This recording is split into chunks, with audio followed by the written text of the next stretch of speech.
Unforgiven.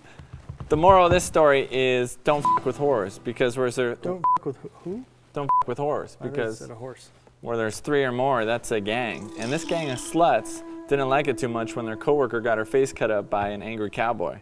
So they put together some money, hired a most famous gunslinger assassin in the land. But what are you supposed to do with whores if you're not gonna f with the horse?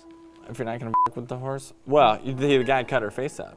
That's the moral of the story. Don't cut their face up. We can still have sex. Oh yeah, you can still. Or, Nobody's saying you can't have sex with horse. as we say in the cowboy biz, brand the snatch.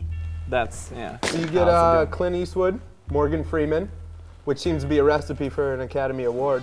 It happened in $1 Million Baby. But the first movie they ever were together and to win the Academy was Unforgiven.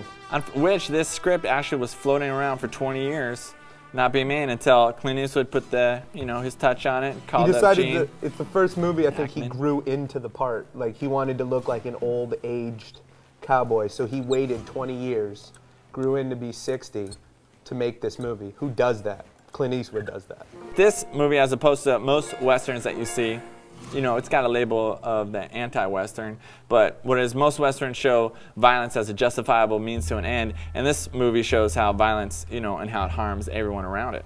How about that? And I like how it disrupts the myth of, being the quickest draw. They're like, Gene Hackman's like, no, it's not really about the quickest draw, it's about the steady draw. So you draw fast, you shoot all over the place. Yeah. What a bad guy he is. Here's the stash in Unforgiven. And yep, you know what I mean.